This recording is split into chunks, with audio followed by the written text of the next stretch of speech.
The rain hid the sound of her bare feet on the marble. She didn't stop running until a door stood open. My loves, I have watched women walk into rooms they were never meant to enter. This one changed everything. Noelle Carter is 28. A contemporary art curator for private auctions. A black woman with deep chocolate skin and eyes that miss nothing. She wears a midnight plum silk robe and holds only a phone and a keycard. Everything else she has left behind. Behind her, Richard Ashcroft moves down the hall. American money, a rehearsed smile, a man who bought the hotel just to reach her. She slips into the presidential suite. She bolts the armored door. In the dark, she collides with a wall of muscle. A gloved hand covers her mouth. I goo. The koi tattoo runs down the left side of his neck, into the collar of a charcoal shirt. Seo Taehyun. They call him the Quiet One. He does not ask why she came. He simply pulls her closer and lowers his voice into the storm. The city outside is drowning. The door is locked, and the safest place she has ever stood belongs to the most dangerous man in it.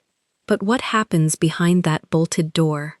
Before starting the story, comment down below where you are watching from and what time it is there. If stories of karma, love, and hidden truths move you, leave a like, be sure to subscribe to the channel, and click join to become a member and help our channel. Noelle Carter set the auction catalog face down on the dinner table the moment she saw him cross the room. He should not have been there. The private dinner on the 42nd floor was closed, invitation only, a table of 8 collectors and 1 curator. Richard Ashcroft was none of those things. He wore the graphite suit she had learned to recognize from a distance, the one he wore when he wanted to be seen. He came straight for her chair. Noelle, he said her name like he owned the vowels. You look well. The collector beside her looked up, then away, the way people do when they sense weather changing. Noelle kept her hands in her lap.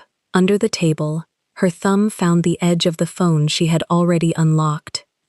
She had spent 9 years building the thing he was now standing over. 9 years of learning which brushstroke was a forgery and which was a fortune. 9 years of being the only black woman in rooms full of men who assumed she was staff until she opened her mouth and told them what their painting was worth. She curated private auctions now. She decided which collector saw which lot first. People flew her across oceans to stand in front of a canvas and say yes or no. That was the woman Richard reached for across the table. He always reached for her in her best rooms. This is a closed dinner, Richard. I know the man who owns the building. He pulled out the empty chair across from her without being asked.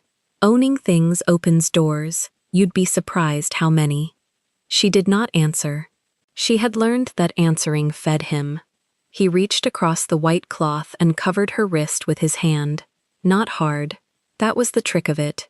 His fingers closed loose and warm, and to anyone 3 feet away it looked like an old friend saying hello. Only Noelle felt the pressure underneath, the slow tightening, the way he pinned her hand flat to the linen so she could not lift her glass, could not stand, could not do anything but sit and receive him. You've been avoiding my calls, he said. I've been working. You've been running, he corrected her gently, the way a teacher corrects a favorite student. Zurich, then London, then this. Every hotel a little more expensive than the last, as if the room rate is a wall. His thumb traced a slow line across the bones of her wrist. I priced the presidential suite here, you know, just to see. 90,000 a night. Even you can't afford a moat that deep, Noelle. Even you have to come down eventually and stand where I can reach you.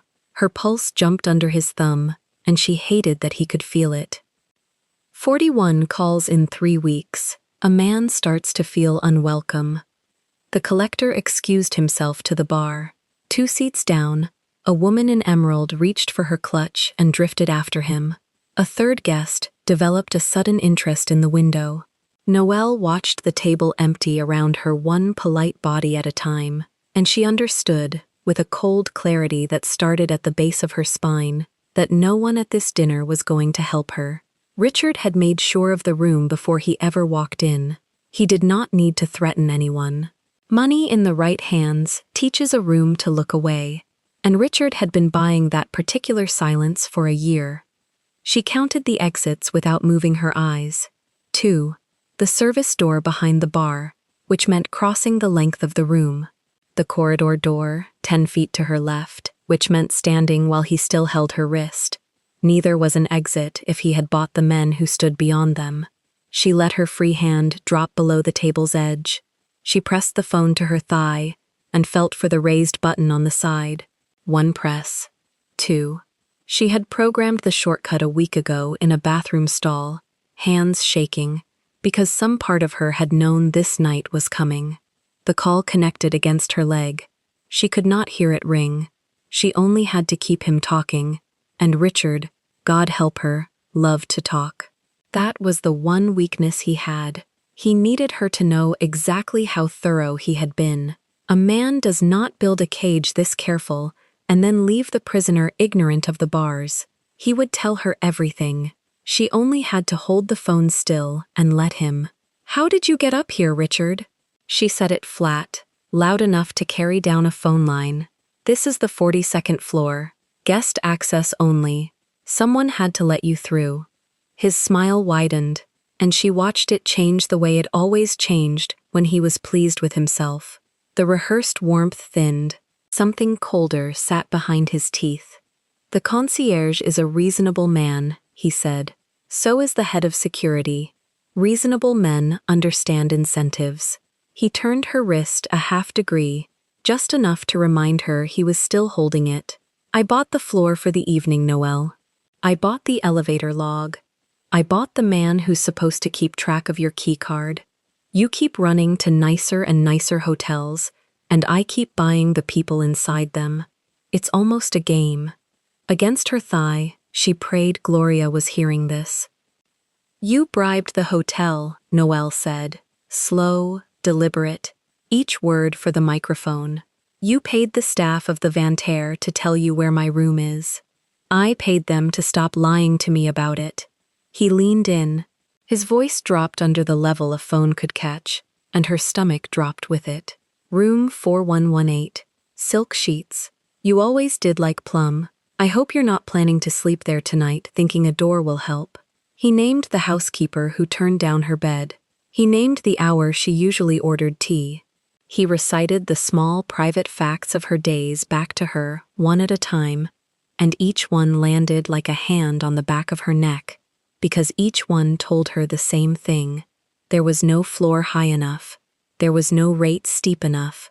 Wherever she checked in, he had already checked the payroll. "You look pale," he said, pleased. "You didn't think I'd find this one so fast." She pulled her wrist. He let it go at exactly the moment she pulled, so that she nearly knocked her own glass, so that she was the one who looked clumsy, off balance, undone. He sat back and folded his hands and became, again, a well-kept man in a good suit having dinner. Noelle stood, her chair scraped. She kept the phone low against her leg, screen dark, call still live. "Sit down," Richard said pleasantly. "We haven't ordered. Enjoy the floor, you paid for it." She walked. She did not run, because running was what he wanted. Running was the thing that gave him the story he liked to tell about her, the fragile woman who could not handle a little attention.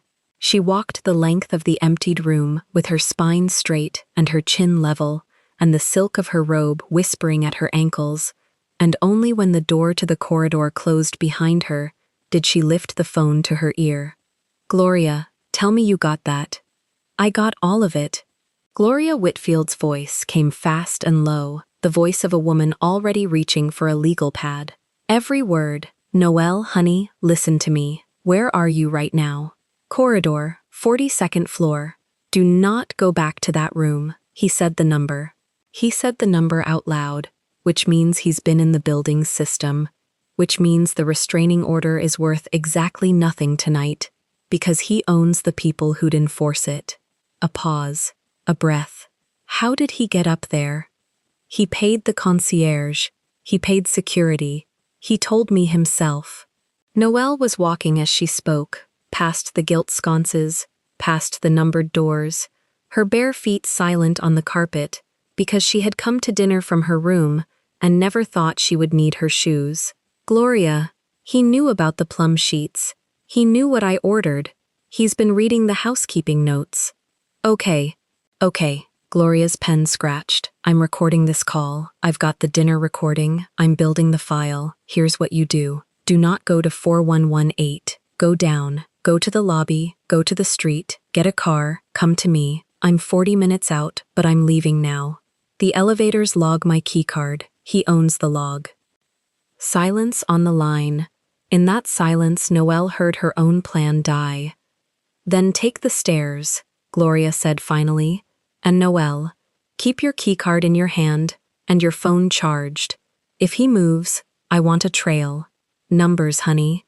Names, times, floors. That's how we bury a man like this. Not with fear, with a record. I know. You've said you know before, and then I find out you drove yourself somewhere alone at midnight. Gloria's voice sharpened, then softened, the way it had for 11 years. Mentor and lawyer, and the closest thing to family Noelle kept in this city. I'm not scolding you. I'm scared for you, and scared makes me sound like your mother, and I apologize. But this man has money, and he has patience, and now I'm hearing he has the building. That's a different animal, honey. That's not a stalker anymore. That's a siege. I know what it is. Say it back to me. Keycard in my hand. Phone charged. Numbers, names, times. Noelle stopped at the mouth of the corridor, where it opened toward the elevator bank and the stairwell door beyond. Her reflection watched her from the dark window at the end of the hall, a slender woman in a midnight plum robe, hair falling straight past her shoulders, a phone in one hand and a white keycard in the other, barefoot on a floor she had paid $4,000 a night to feel safe on. Gloria, I'm hanging up. I need both hands. You need me on the line. I need to be quiet. She lowered her voice to almost nothing. He said sit down like he already knew I'd get up. He plans 3 moves out. If I'm talking, I'm not listening for him. A long exhale on the other end. 40 minutes. Text me every floor. Every single floor, you hear me. I hear you. She ended the call. She held the dark phone against her chest and made herself breathe. Down the corridor, the dinner room door stayed shut. He was letting her go. He always let her go a little, because the leash was the point. Because a woman who thinks she has escaped is a woman he gets to catch twice. She moved toward the stairwell. Her feet were silent on the carpet, and her thumb hovered over Gloria's name, and her mind laid the route down 41 flights, like a woman planning an escape from a burning building, floor by floor, landing by landing, and she thought that if she could just reach concrete and a fire door and the street, the rest was solvable. Money could hire a driver he had not already bought. Distance was a thing that still worked, if she could get any. Then the lights along the corridor stuttered. Not off, just a flicker, a brownout pulse, the kind a building gives when the storm outside reaches into the grid and squeezes. Beyond the dark window at the end of the hall, the sky had gone the color of a bruise, and rain came against the glass in a single hard sheet. So much water, so fast that the city lights below smeared into nothing. She had not noticed the storm arrive. She had been busy being hunted. Somewhere behind her, the elevator chimed. Noelle turned. The number above the brass doors climbed. 40. 41. She did not wait to watch it reach 42. She knew who paid for the log. She knew who could summon a car that was supposed to require her key. She ran. Bare feet on carpet made no sound, which was the only mercy the night gave her. She reached the stairwell door and hauled it open, and the concrete cold of the stairs bit up through her soles. She went down. One flight. The robe caught the rail and she tore it free. Her breath came ragged and too loud in the sealed concrete shaft, and she pressed her wet hair back from her face and made herself count the steps, so the fear had something to do besides climb. Her keycard bit into her palm where she gripped it. She texted Gloria with her thumb, without looking, 41, the number of the floor, and shoved through the door into the 41st floor corridor, because the stairs turned back on themselves, and she wanted, for one breath, to be somewhere he would not immediately think to look. The elevator chimed again. Closer, on this floor. He had written it down one flight to cut her off, the way you heard a thing you have already caught, and she understood in a bolt of nausea that he was not chasing her at all. He was steering her. The corridor stretched ahead, doors and sconces and, at the far end, one door standing open. Not open, ajar. A wedge of darkness where the heavy panel had failed to seat, the way a door does when someone leaves in a hurry or a maid props it for one careless minute. The brass plate beside it caught the flickering light. She was too far to read the number, but she knew this floor by the width of the doors. The 41st held 2 suites only. The far one was the presidential. Behind her, the elevator doors rolled open. She heard his shoes. Polished leather on marble, unhurried, a man who had all night. "Noelle," Richard called, and his voice was warm again, patient again, the voice from the dinner table. "There's no car coming. I canceled it. Come out of the hall, sweetheart. You'll catch cold with no shoes." The open door was a wrong choice, and she knew it was a wrong choice. A stranger's room, no exit but the one she came in. Every instinct Gloria had drilled into her said, keep to public space, stay where cameras watch, never let him corner you, somewhere private.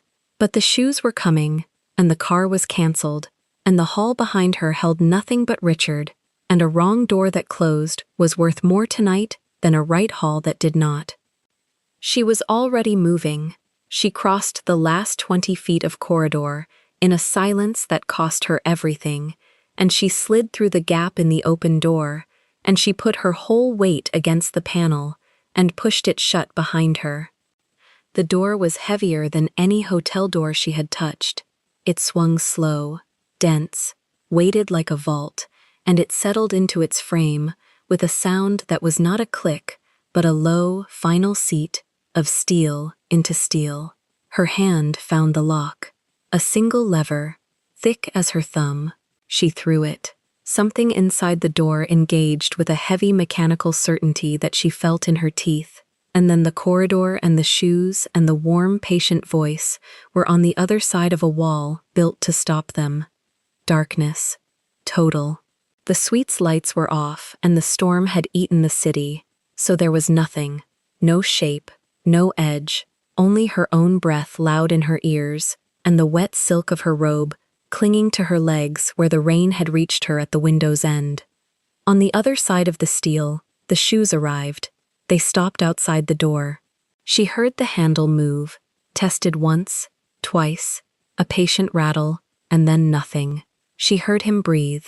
She heard, muffled and close, the warm voice find her through the wall. "Interesting," Richard said. "That's not your room, Noelle." She pressed her back against the locked door.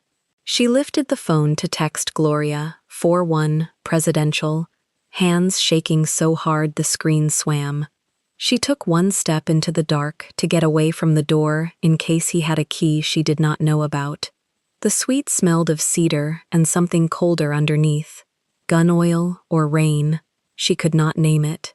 The carpet was thick and dry beneath her wet feet. Somewhere ahead, a floor-to-ceiling window held only storm, no skyline, a black wall of water 30 inches from a 500-foot drop, and she had the sudden certainty that she was not alone in the room before her hand ever confirmed it. She walked into a wall. Not a wall. The wall was warm. The wall breathed. Her outstretched hand met fabric over something that did not give. A chest, a body, standing where no body should have been in an empty, locked room, and before the scream could climb out of her, a hand closed over her mouth. Leather. She registered the leather before anything, cool and smooth against her lips, a gloved hand large enough to cover from jaw to cheekbone, and an arm like a beam settling across her collarbone, and behind her, a chest that took up the entire dark. She could not move. She could not make a sound past the glove. Her heart slammed against a rib cage that suddenly felt very small. Her mind ran the arithmetic her body was too frozen to act on. The door was locked from inside. She had thrown the lever herself, which meant the man behind her had been in this suite the whole time, in the dark, in silence, standing near enough to the entrance to reach her in the half-second it took her to take one step. He had heard the vault door seat. He had heard her breathe. He had let her lock them both in before he ever touched her, and only now, with the corridor sealed and the storm swallowing every other sound, did he make himself known. The height of him was the thing her nerves kept returning to. Her outstretched hand had found his chest without reaching up.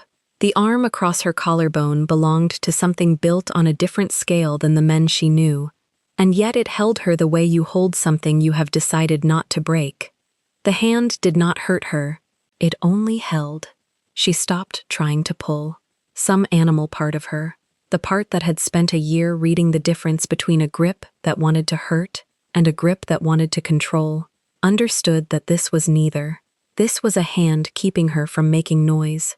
In the corridor, muffled through steel, the handle rattled once more, and the warm, patient voice pressed against the door and called her name into a room it could not enter.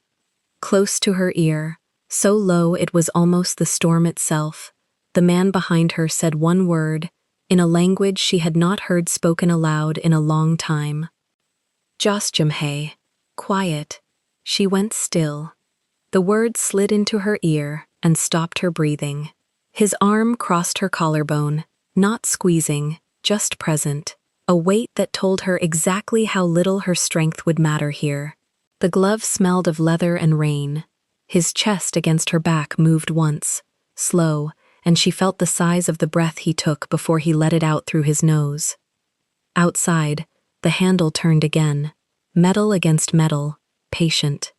"Noelle," Richard's voice came flattened through the steel. "You're making this dramatic." The man behind her turned his head a fraction toward the door. She felt the muscle of his jaw brush the top of her hair. His hand stayed over her mouth, but the pressure changed, eased, as if he had decided she understood the rules now and would keep them. She kept them. Her own pulse hammered against his forearm where it lay across her throat, and she knew he could feel it, counting it maybe, the way a man counts the seconds on a fuse. The handle stopped moving. Footsteps in the corridor, unhurried, going away and then pausing. Richard was thinking.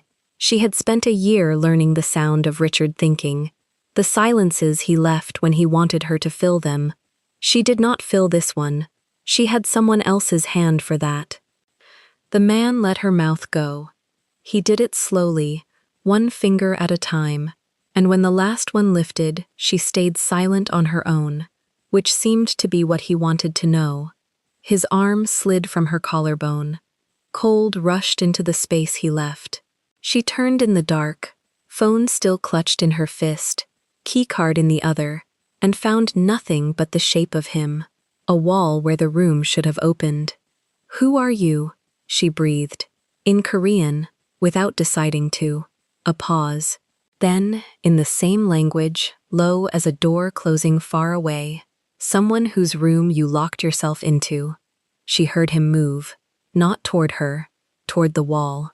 A small click, and a lamp came on beside a chair she had not known was there, throwing a cone of amber across the carpet and up the length of him. She had felt how big he was. Seeing it was different.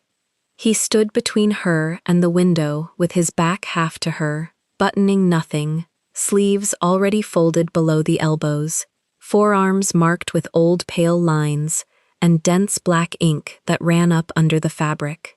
When he turned his head to look at her, the lamp caught the side of his neck, and she saw it. A koi, drawn in traditional black, curving down from below his ear and vanishing under his collar. The fish looked like it was swimming into him. She had catalogued 1,000 images for auction. She knew the difference between decoration and a mark a man carried on purpose. This was the second kind. "You're bleeding," he said. She looked down. Her heel had opened somewhere on the stairs, a thin red line printing the pale carpet with each shift of her weight. She had not felt it. She felt it now. He crossed to a low cabinet, opened it, took out a folded white cloth, and held it out at arm's length without stepping closer, an offering with distance built into it. She did not take it. "The man outside," she said. "He bought this hotel's silence. He'll buy yours." Something moved at the corner of his mouth that was not a smile. "No," he said. "He won't." He turned from her and lifted a small black radio from the arm of the chair. 2 words in Korean, clipped. A name she caught and one she did not. Han. He set the radio down and looked at the door as if he could see through it to the corridor and the man standing in it. 10 seconds passed. 20. Then, through the steel, a new sound. Not Richard's voice. A second voice. Calm, American-accented Korean, saying something she couldn't make out. Richard answered, sharp. The tone of a man who has just discovered the ground is not where he left it. The 2 voices moved down the corridor together, Richard's climbing, the other's flat and even, and then the elevator chimed, and then there was nothing at all. She realized she was holding her breath again and let it go. "Do-yoon will walk him to the street," the man said, as though this were a courtesy he extended to guests. "Your friend Ashcroft doesn't own the ground floor. He only rents the parts of it that don't matter." She stared at him. "You know his name." He didn't answer that. He gestured with 2 gloved fingers at the cloth still hanging from his other hand. "Your foot. The carpet is Nepalese. It costs more than his suit." She almost laughed. It came out of her as breath, not sound.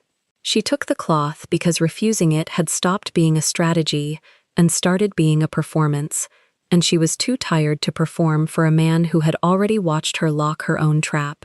She pressed it to her heel and the white bloomed pink. "I have a car coming," she said. "A friend. She's a lawyer. She has recordings.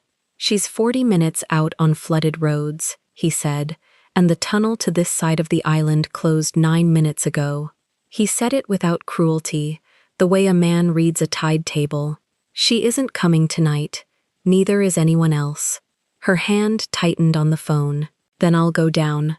You'll go down 41 floors, barefoot, in a wet nightgown, past the 2 men on staff he already paid, to a lobby with a revolving door onto a street with no cars." He picked up a glass from the cabinet, turned it in the lamplight, checking it for something. "And he'll be at the bottom. He came up the elevator to cut you off once already tonight. He'll do it again. He's good at bottoms of things. He waits at them." Everything he said was true, and the truth of it settled on her shoulders like water into cloth. She hated that he knew her evening better than she did. "Why help me?" she said. Not a question. She had learned from Gloria to make the important ones sound like statements, so the other person had to argue their way out. He set the glass down. He looked at her fully for the first time, and his eyes were black and flat and gave her nothing, the eyes of a man who had long ago stopped needing his face to do work for him.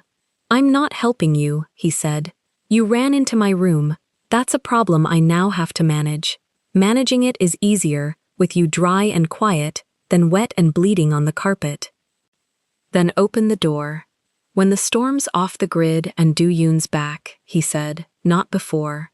He walked past her, close enough that she smelled rain and leather again, and pulled a second cloth from the cabinet and a bottle of water and set them on the low table by the chair.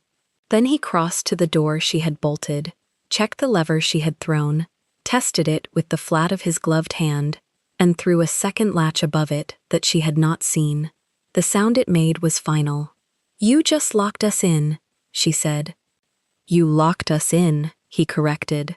"I'm only agreeing with you." He didn't sit. He moved. That was the thing she noticed once the fear thinned enough to let her notice anything. He didn't settle into the room the way a person occupies a space they own. He circled it. Window, door. The second door she hadn't seen him open. Back to the window. A slow orbit with her at the center of it, and she couldn't tell if she was the thing he was guarding or the thing he was guarding against. Sit, he said, on his third pass. You'll bleed less. She sat, because her legs had started to shake, and she'd rather sit by choice than fall by accident. The suite arranged itself around her as the panic drained, floor-to-ceiling glass, the city behind it gone soft and drowned, lightning laying the skyline flat and white for half a second at a time. A grand piano no one would ever play. 2 doors she'd counted, a third she suspected, and him, orbiting, gloved, the koi disappearing into his collar every time he turned away. Her phone buzzed in her hand. Gloria. Roads closed both bridges. Can't reach you till morning. Are you safe? Answer. She typed with her thumb, slow. Safe, locked in a room, not mine. Don't call the hotel, staff is his. The 3 dots appeared, vanished, appeared. Whose room? She looked up. He was at the window, his back to her, watching the water come down. I don't know yet. She typed. It was true, and it wasn't, and she sent it anyway. Put it away, he said, without turning. The phone. He can find you through it. He found your keycard log tonight. He can find a tower ping. Turn it off. Her thumb hovered. Turning it off meant going dark to Gloria. It meant handing him the last thread she held to the world outside this glass. You want me to turn off the one thing that proves I was here, she said. He turned then. For the first time, something crossed his face that wasn't stillness, a flicker, gone before she could read it. If you were smart, he said, that would be exactly why you'd do it. Off phones don't leave records. Off phones don't get subpoenaed. He paused. But keep it. Bleed on the carpet. Keep the phone. You've had a night. I can allow one bad decision. She kept the phone. But she turned the screen down against her thigh, and she noticed she'd done it. And she noticed he noticed too. The radio on the chair arm crackled. 2 syllables of Korean, the same flat second voice from the corridor. He crossed to it, thumbed it, answered in 3 words. She caught the street. And waiting. Then he set it down and stood a moment with his hand still on it. He's outside, she said. It wasn't a guess. Under the awning. Not leaving. He said it the way another man might report the weather. Do-yoon offered him a car. He declined. He'd rather stand in the rain and watch a window he can't see through. A pause. That's the part your lawyer won't understand about him. He doesn't want to win an argument. He wants to be the last thing you see before you sleep. She looked at the glass, at the drowned city behind it, at her own faint reflection floating over the dark. Somewhere down there, a small shape under stone. She couldn't see him. She knew exactly where he was standing. You talk about him like you've met him, she said. I talk about him like I've met men like him. He came back from the radio. There's a difference. Tonight the difference doesn't help you. He resumed the orbit. Window, door, the second door, back. She counted 3 full circuits before she spoke again. You could stop moving. I could. He didn't. On the next pass, he stopped instead at the low cabinet, opened a drawer, and took out a small folded map of the floor, hotel issued, the kind pinned behind every suite door. He set it on the table in front of her, and touched 2 points with a gloved finger.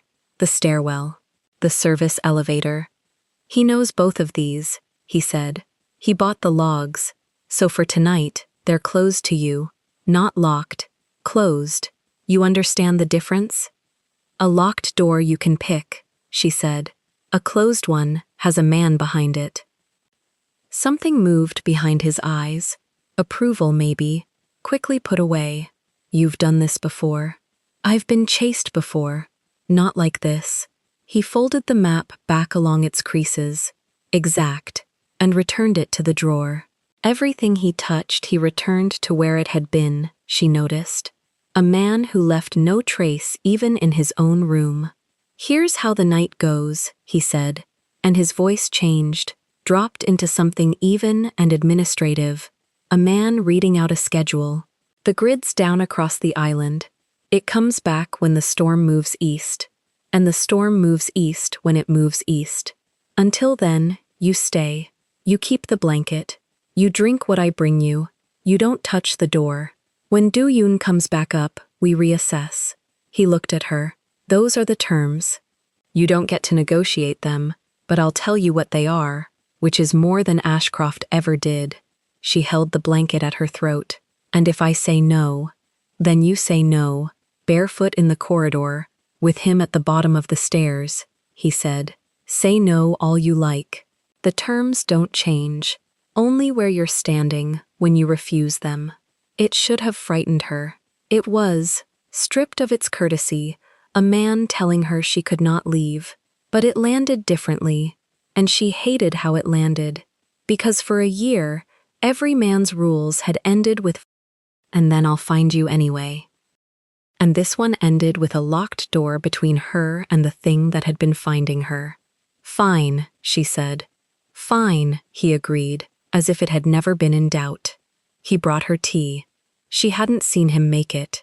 There was a small station behind the second door, apparently, because he came back with a cup on a saucer, steam curling off it, and set it on the table by her hand, the same way he'd offered the cloth, close but not touching, an object left in her orbit rather than placed in her grip. The smell of it reached her. Barley, boricha, the tea her mother-in-law used to make, years ago, in another life, in a kitchen in Queens. She didn't drink it. She looked at it for a long moment. "It isn't poisoned," he said, dry. "If I wanted you gone, I'd have let the door stay open." She wrapped both hands around the cup. The heat went into her palms and up her wrists, and she felt, absurdly, tears sting the corners of her eyes, not from fear now, but from the simple animal fact of being warm after being cold. She blinked them back before they could fall. She would not cry in front of this man. She drank instead. He watched her drink, then he resumed his orbit. The wet nightgown had begun to chill her through despite the blanket. She shifted, and the silk clung cold to her spine, and she couldn't hide the small flinch of it. He saw. Of course he saw. He saw everything from the corner of an eye that never seemed to be aimed at her. He went behind the second door and came back with something folded over his arm. A robe, charcoal, heavy, hotel-grade, and enormous. Clearly his. He laid it over the arm of the empty chair beside her, an object left in her orbit again, never handed. "The bathroom's through there," he said, nodding at the second door. "Dry off. The nightgown goes on the rail. It'll dry by the time the door opens, and you'll leave in your own clothes, not looking like something the storm dragged up. Ashcroft would enjoy that. Don't give him it." She looked at the robe. She looked at him. "You've thought about how I leave." "I've thought about how you don't hand him a photograph," he said. "A woman fleeing a hotel in a wet slip. He'd have it framed by morning. Half the point of a man like that is the picture he gets to keep." He turned back to the window. "Change or don't, but that's why the robe's there. Not for you, against him." She sat with that. It was the second time he'd made a kindness sound like strategy, and she was starting to suspect that with him there was no difference, that kindness and strategy were the same muscle, and he only ever flexed the one. She took the robe into the bathroom, and she locked that door too, small and pointless as it was, and when she came back out in charcoal cotton that swallowed her to the ankles, with her nightgown hung dripping on the rail, he didn't look up from the glass and didn't comment, and somehow the not looking was the most courteous thing he'd done all night. "You circle," she said, into the quiet, "like something's still out there." "Something's always still out there," he said. An hour passed, and then part of another. The storm did not weaken. Lightning kept flattening the skyline. Twice the lamp guttered and held. She wrapped a blanket she found over the chair's back around her shoulders and watched him move, and slowly, without deciding to, without noticing the moment it happened, she stopped tracking the door. That was the thing that frightened her, later, when she thought about it. Not the man outside, not the man inside. The fact that at some point in that second hour, her body had made a decision her mind hadn't signed off on.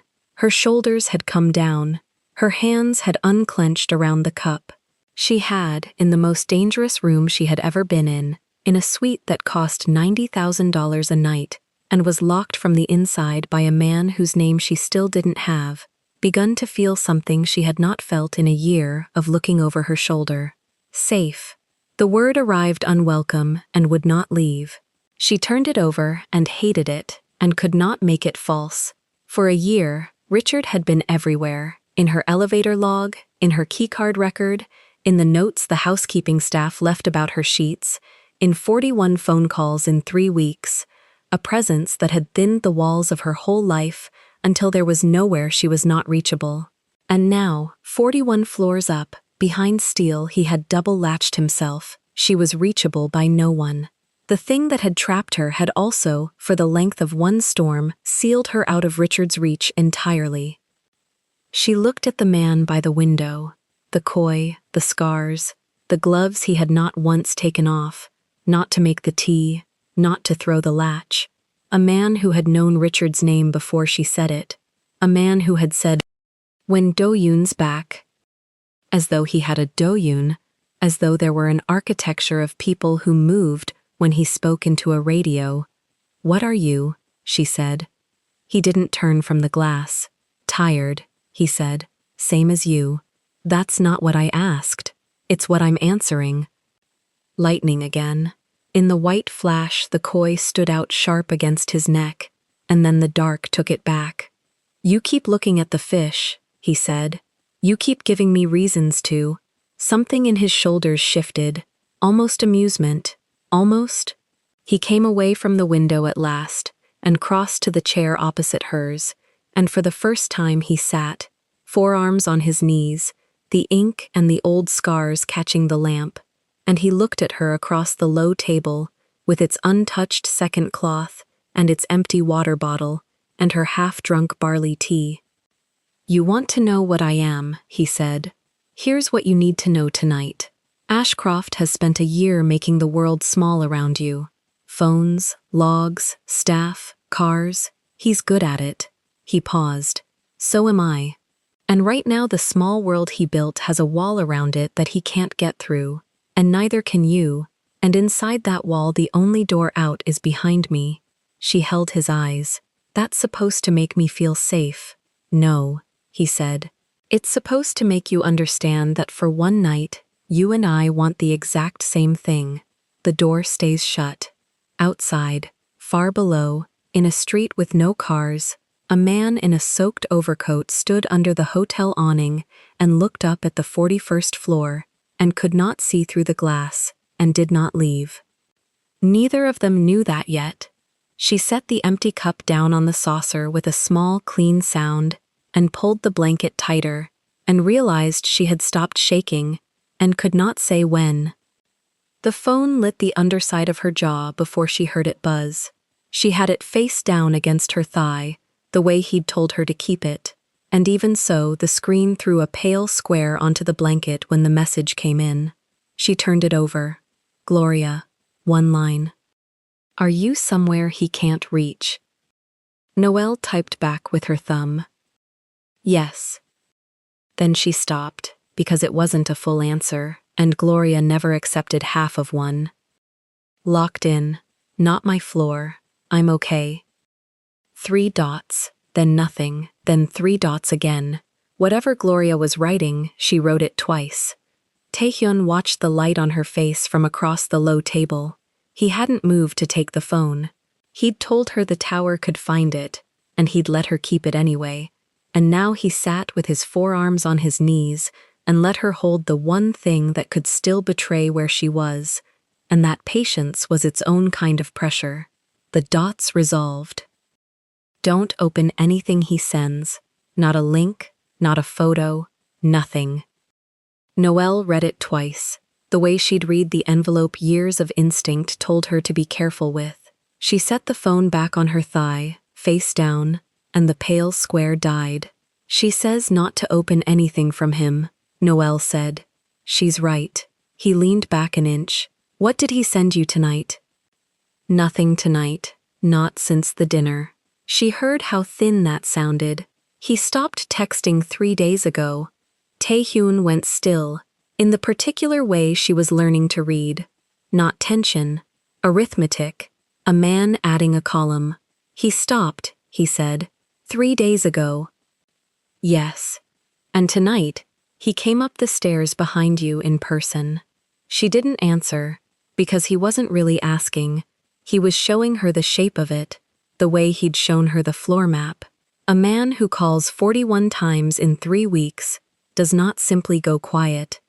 He goes quiet because the calling stopped being the plan. The phone buzzed again. Not Gloria. The banner slid across the top of the screen, and Noelle turned it over before her better sense caught her wrist. And there it was. A name she didn't have saved. A number that started with the same 3 digits as the hotel's own switchboard. You look better in plum than charcoal. Her whole body went cold in a single sheet, from the scalp down. She was on the 41st floor behind a door that sealed like a vault, wrapped in a robe that wasn't hers, and he could see the color of what she'd been wearing when she ran. Don't, Taehyun said, but she'd already thumbed it, already opened the thread, because the animal part of her had to know how, had to see the wound to understand the knife. Below the message, a photo loaded in slow bars over the strangled signal, the 42nd floor dining room, the empty chair, her wine glass with the lipstick print on the rim, time-stamped 40 minutes ago, and under it, a second image, worse, a screenshot of a private gallery listing, her name, her professional bio, a lot number, a provenance note she'd written for a client whose collection was never supposed to carry her signature at all. She knew that note. She'd written it under an agreement that her name would never touch it. It was the kind of quiet arrangement that kept a curator employed in a world of men who paid in silence. And it was on his phone, screenshotted, ready. He's in the file, she said. Her voice came out level, and it frightened her more than shaking would have. That's sealed. That listing is sealed. Taehyun crossed the space between the chairs. He didn't snatch the phone. He held out one gloved hand, palm up, and waited. And something in the sheer stillness of that open glove made her set the phone into it. His fingers closed. He turned the screen to himself and read, and his face did the thing that faces do when a man recognizes an old room he's stood in before. He didn't hack that, Taehyun said. Someone handed it to him. No one has access. 3 people have access. 3 people who take money. He scrolled, once, with his thumb, and the glove made the small motion look deliberate as a signature. This isn't a man chasing a woman anymore. A man chasing a woman sends you the wine glass. He sent you the wine glass and the sealed file in the same minute. He wants you to know he can reach the thing you built a wall around long before you ran up my stairs. The scroll of it kept coming. She could see it in the pale light of his reading.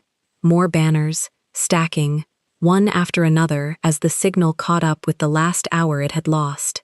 She reached for the phone and he let her take it back, because whatever he'd decided she should see it herself. They came in a column, a blog post, time-stamped 90 minutes ago, on a trade site she recognized, a small industry outlet that ran on ad money and favors. The headline used her name. Questions around Carter's private sales. No byline. She read the first paragraph, and it was all insinuation dressed as inquiry. The sealed listing quoted, a source close to the matter, a line about conflicts of interest that could end a career built one careful year at a time. Under that, a second link, A screenshot someone had already made of a councilman's aide reposting the piece with a comment. Worth a look at who's licensing art through city cultural funds. The city funds. She had one contract with the city cultural office. One. It was clean. It didn't matter that it was clean. He's not exposing me, she said. He's building me a reputation, and then handing it to people who vote on my contracts. Yes, Taehyun said. In one night. He's had a year. He watched the column keep loading on her screen, banner over banner. The photos, the calls, the staff. That was the wall. This is what the wall was for. He kept you looking at the door he was standing in front of so you wouldn't watch the ones behind you. The room tilted a half degree and then held. And she heard her own breath change. Go higher, shorter, catch at the top of each pull like a stair with a missing step. She pressed her back into the chair and it didn't help. Another banner slid down. A message from a number she did know, a colleague, a woman she'd trusted with a coffee and a confidence 2 winters ago. Noelle, did you see what's going around? Call me. This looks bad. The word, bad, sat there. Even the friend led with how it looked. The phone buzzed a last time and it was Gloria, and it was the one that took her legs out. I got a call. Someone's shopping a story about you, to 3 outlets. They have the Halloran listing. I don't know how. I'm trying to get ahead of it, but I can't reach anyone tonight. The storm's got everything down. Noelle, whoever this is, they have friends in the building department, and one in the AG's press office. This is coordinated. Sit tight. Don't respond to any of it. I love you. The Halloran listing. She hadn't said the name aloud in 2 years. Gloria had it, because Gloria had drafted the agreement that sealed it. And now a stranger had it, and a building inspector had it, and a press officer for the Attorney General had it, and the storm had cut every road so that the one woman who could stand between Noelle and all of it was on the far side of a closed bridge with her phone, the only thing crossing. The screen swam. She realized she was reading the same line. This is coordinated. Over and over, without the words landing, the way you read the last sentence of a page you've already stopped understanding. Noelle. She heard her name from somewhere above the ringing. The phone was still in her hand. She couldn't feel the hand. I built that, she said, and the sentence came apart in the middle. 9 years. It's on a councilman's. 9 years, and he does it in an hour, from a street with no cars. Her chest wouldn't fill. She pulled and got the top third of a breath, and the rest of it snagged on nothing, on a wall inside her own ribs, and the more she chased it, the higher it climbed, until she was breathing at the very top of her lungs, and none of it reaching bottom. The blanket had become a weight. The robe, his robe, huge around her, had become a hand. She stood because sitting was drowning, and the room went sideways when she stood, the lamp smearing gold, and her knees found the Nepalese rug before she understood she was going down. She landed on her hands. The wool was rough under her palms, and she fixed on it, the one solid thing, red and cream threads gone to blur, and she tried to count them the way a therapist had taught her a long time ago. 1, 2, 3, and she couldn't hold the numbers, they slid off. The phone had dropped somewhere. Her earrings felt like they weighed pounds. She heard a sound, and it was her. A thin, high pull. Over and over. Aigu. Aigu. The word her grandmother-in-law had used. Coming up out of a marriage that was ash. Coming up because the body reaches for the oldest word it has. She did not hear him move. She felt the floor change. He came down onto the rug in front of her. A man that size, folding to the ground. She felt it in the floorboards before she saw it. The slow, deliberate lowering of all that weight, until his knees were on the wool a foot from her hands, and his head had dropped below the level of the lamp, so that, for the first time all night, she was not looking up at him. He didn't touch her. His gloved hands stayed on his own knees, open, palms loose, the way you show your hands to a frightened animal to prove they hold nothing. Noelle. Low. Slow. The smooth of it pitched down under her panic like a floor underwater. You're not drowning. It only feels like the top of the water. Look at my hands. She couldn't. The rug had her. You speak Korean, he said. So we'll do it in Korean. It's slower. Some sueseo. Breathe. Chonchonhi. Slowly. The old language did what English couldn't. It went in under the alarm, into the part of her that had learned it at a kitchen table, not a boardroom. Her eyes came up off the rug and found the gloves. 2 black hands, still, open, level with her own on the floor. Match me, he said, and he breathed, and she saw the huge chest move. In for a count, hold, out for a longer one, deliberate and unhurried as everything else he did.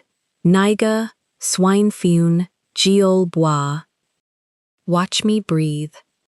She got a quarter breath, lost it. His chest kept its slow tide, in, hold, out, and he didn't rush her, didn't reach, didn't fill the silence with comfort. He just kept breathing where she could see it, and after a while, a long while, her own lungs snagged one full pull off the bottom, the first in minutes, and the relief of it made her eyes sting. Again, he said. In, hold, out. She matched him. The high, thin sound in her throat dropped. The rug stopped blurring and became threads again, red and cream, a pattern, a made thing, someone's hands a world away.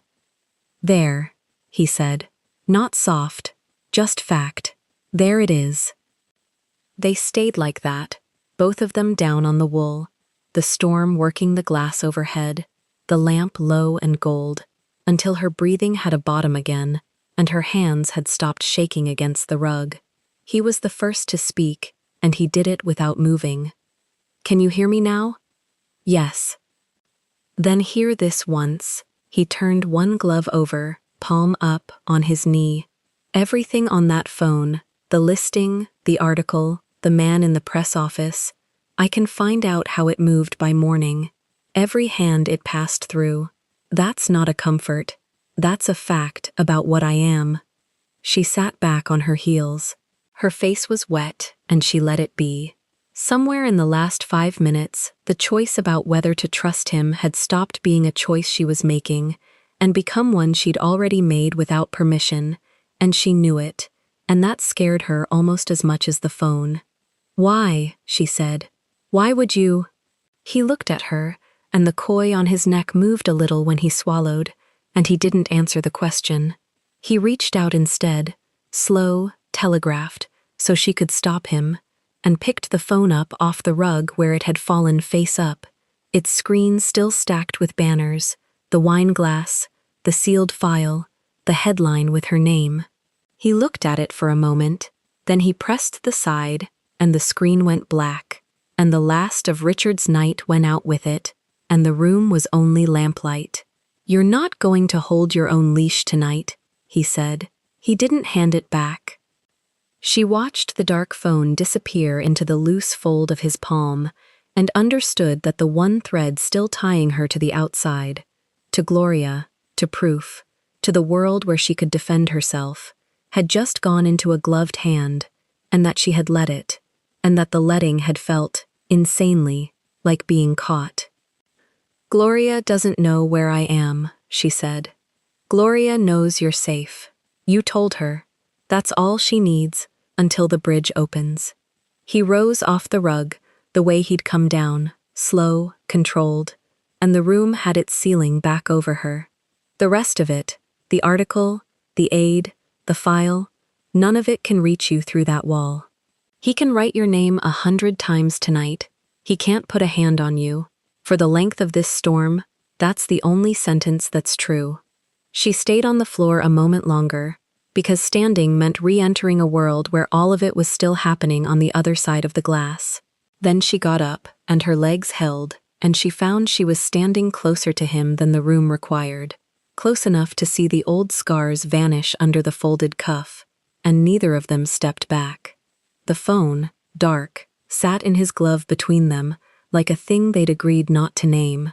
"When Gloria gets here," Noelle said, "she's going to ask me who took my phone." "When Gloria gets here," he said, "you'll have your phone, and a name to give the people who leaked your file, and a reason to stop being the one running." He slid the dark rectangle into the pocket over his chest, and the koi shifted again, once, and settled. "That's the trade. You wanted to know why. That's the front of it." The front of it. She turned the phrase over and heard the back of it, unspoken, the part he'd folded away with her phone. Outside, the wind changed pitch, and somewhere below, in a lobby with no cars and a staff that took his money, the thin voice of Do-yoon came up through the radio on the table, 3 words in Korean, clipped, a report, and Taehyun went to it, and lifted it, and listened, and the line of his shoulders changed in a way she was only now learning to fear. He set the radio down. He looked at her across the room, across the low table with its dead lamp of a phone. "He's not under the awning anymore," Taehyun said.